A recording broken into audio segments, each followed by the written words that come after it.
Camp practice next week. Certainly we'll learn a lot more about our football team at that time. Going back to January, our first team meeting, mid-January, the guys got back. Really, it boils down, it's the same way each and every year. It's a new start. It's a new team, regardless of how many guys you have back or not. And it's all about building a team, and certainly whether it's a winter program, spring ball, the summer months, all those segments, all those phases have real value and importance, and really happy that our guys have, I think, put a lot of quality work in. Happy with their focus, their energy, and I think we've given ourselves a chance to got a good foundation going. Hopefully we can do a good job at camp now, continue to build our football team. And it's really what camp is ready, all about, continual individual improvement, but also getting the team game ready, something we don't focus on a lot until this time of year. And the other obvious thing about preseason, I think for sure every football team, you're always eager to see what good stories are going to emerge, what's going to develop as you go along. So we'll get started, as I said, next week. We've got 4 weeks to learn a great deal more about our football team, and looking forward to that. About our team, every year is unique. This year, I think, has certainly been unique for us and probably everybody else in college football. We had a large number of newcomers, if you will, in January, 9 transfers. That's a first for us, certainly, and 4 more joined us in June. And, needless to say, this is reflective of the way college football is going, the way it's changing right now. And so we're learning as we go, excited about the guys that have joined us, and all that does change, what doesn't change, our goals remain the same. It's just about having our players maximize their abilities and maximizing their opportunities. So that hasn't changed an awful lot. A couple words about our team. We're, offensively very veteran. The running back position, tight end position. I think we have 2 good veteran receivers, very different, but they're veteran guys that return.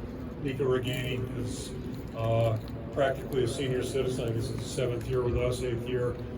Good receiver. And then we've got Deontay Vines, who's probably our most established guy outside of Nico, who's been with us but hasn't been on the field a lot due to injury. I'm just excited to see him perform healthy this past spring, and eager to see him on the field. And then probably the 2 biggest differences, certainly we've got a new quarterback coming in Cade McNamara, and I think probably the most significant change in our team will be the maturity of our offensive line, and looking forward to watching those guys compete. Defensively, in a nutshell, we're fairly veteran up front on defense with our line, fairly veteran in the back end, and then our area of interest mostly is at a linebacker position, graduating a couple of really good football players and good people there. Special teams, it's one of those rare years we have our punter, a kicker, deep snapper, we have punt returner back, kick returner back, so it's a little bit rare there. And really, despite all that, really what counts is the work that we do here once we begin camp and go from there. So I'll open up for questions, but just in closing, just certainly want to take this opportunity to welcome Commissioner Petiti to the league. He's made a great impression, I think, already in a short time on all of us as coaches, that's for sure. It's great to have him. I want to publicly thank Gary Barta for his service at Iowa, 17 years. Had the opportunity to work with Gary. He's been a good friend, and we've had a great working relationship. So I'm obviously very appreciative of that. Wish he and his wife Connie all the best moving forward. And want to welcome Beth Katz, our interim AD, who's been on campus now for almost a year. It's already garnered a lot of respect from everybody she's interfaced with. So certainly great to have her with us. And again, appreciate all of your interest in college football, the Big Ten, and all that you do to cover the game. So I'll throw it out to questions. All right, we'll start over here in the middle. Can you get me, please? Just, you can hand it to him. John Steppe, Cedar Rapids, Wasatch. Kirk, you have the sports gambling investigation looming. Do you have a sense of how many first team or second team guys could be affected by this? And how do you plan when you have that uncertainty, whether it's around Noah Shannon or others, who may or may not be available? Yeah, first of all, it's not a large number of players, period. And, long story short, we really don't know what the outcome's going to be. I don't think anybody condones gambling, especially on the college game. I do think, that being said, though, I've learned a lot the past 2 months just about gambling. I really never paid attention to it, other than, we signed a form, and probably the same form we signed when I was playing. I think our world's changed dramatically. Anybody that does pay attention to gambling knows that better than I, certainly the last couple of years. We live in a real different world right now. I think what the NFL has done with their rules makes a lot of sense. I'm hopeful this is an opportunity for the NCAA maybe to reconsider two things. What the quote-unquote punishments or penalties might be that are, I would say fair and relevant to the world we're living in right now. And then probably the bigger thing is there's an opportunity right now, I think, for a lot better education process, if you will. And, I'm kind of naive, and I apologize for not watching College Game Day, but I've got a son, my middle son, telling me the other day that, they cover lines on College Game Day before games. And, so it's just an illustration of the world we're living in right now. It's not going away. It's going to continue to grow. Certainly we want to educate our players and kind of compare it to maybe marijuana policies, those types of things. What you don't want is somebody to develop a problem or an issue. But gambling's going to exist; it always has. And I hope eventually the policies will reflect, what's best for college athletics. Certainly, not betting on college athletics would be a good starting point. Coach, we're going to go down here to our right. Hey, Coach. Elliot Clough, live.rivals.com.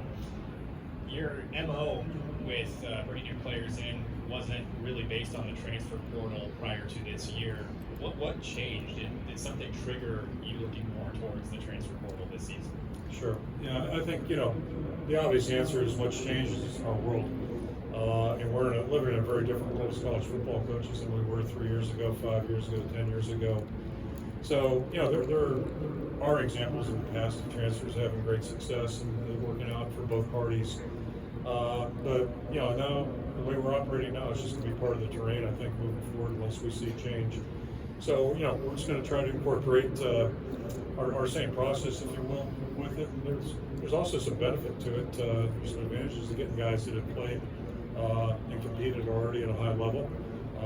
I think the big thing, like all of us, whether it was in recruiting or now looking at the portal, you're trying to get players that are going to fit with what your program deems to be important. And so that was our process, and really feel good about it. It's a little scary, like bringing new players in. It's scary whether they're high school prospects or college football players, but again, just can't say enough about the way the guys have transitioned into our program, and I want to compliment our guys that have stayed on campus that have helped with that. And I think that's a real key component to it also. Our guys have been very welcoming, and it's just all so far going very, very well. Our left in the back. Hi, Kirk. Scott Doctorman with The Athletic.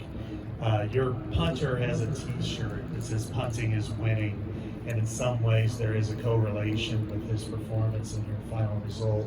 Is there any way to quantify what Tory Taylor means to you, to your defense, and how successful he is in the end result? Yeah, I mean, that's a two-parter. I really kind of learned the importance of a great punter. 1981, my first year ever at Iowa. And we were fortunate to have Reggie Rogue, I believe, was a junior that year. As amazing punters I've ever seen. So his leg was a big part of the reason we were Big Ten champions that year and played in the Rose Bowl. And then certainly coaching in pro football really developed an appreciation for how punters can affect and impact the game.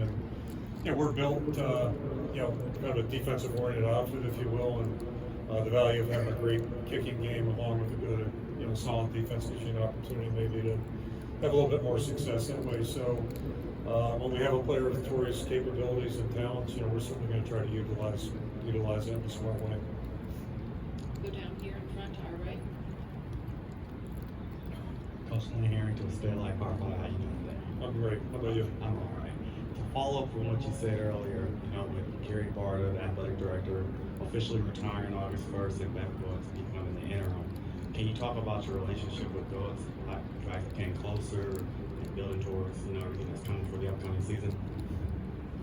Yeah, one thing I'd point out, Gary's retirement starts next week, I guess, and we've had 3 athletic directors since 1970, I believe I'm correct in saying that, and I think that's one thing that really makes our program unique. It's been real stability and leadership, and Beth has been on campus now 8, 9, whatever months, and again, everybody I've interfaced with and has worked closely with her says nothing but great things about her. People she's worked with in the past, whether it's Brad Stevens, Butler, right on down the line, all have tremendous things to say about her, and Our meetings, interactions have been fairly limited compared to myself and Gary. That'll change now moving forward, but really excited to have her. I think she's made a great transition to our place. I don't want to speak for her, but it seems like it's pretty seamless. So it seems like Gary made a great selection a year ago when we hired her, and we're excited to have her on campus. And we'll go with our final question right here in the front. Doug Maurice, the podcast. Kirk, you mentioned Kate McNamara coming in at quarterback, the experience of the offensive line. When you look back on the offense from a year ago, just what else did you learn from that? What might you change in terms of beyond personnel, what you guys are going to do offensively this season? Yeah, we look to change and modify each and every season. You don't have to go that far back to find us having fairly good success. And again, I would couple that with, we try to do a good job on defense. We believe in defense. It's important to us. It has been 20 plus years. So that's the way we're wired and built. And our numbers have been, I think, pretty good offensively up until the last 2 years. I can get as granular as you want, tell you about the injuries at receiver a year ago, how we looked coming out of spring versus September. I can tell you about the offensive line over the last 2 years. I'm not going to bore you with those details, but there are reasons.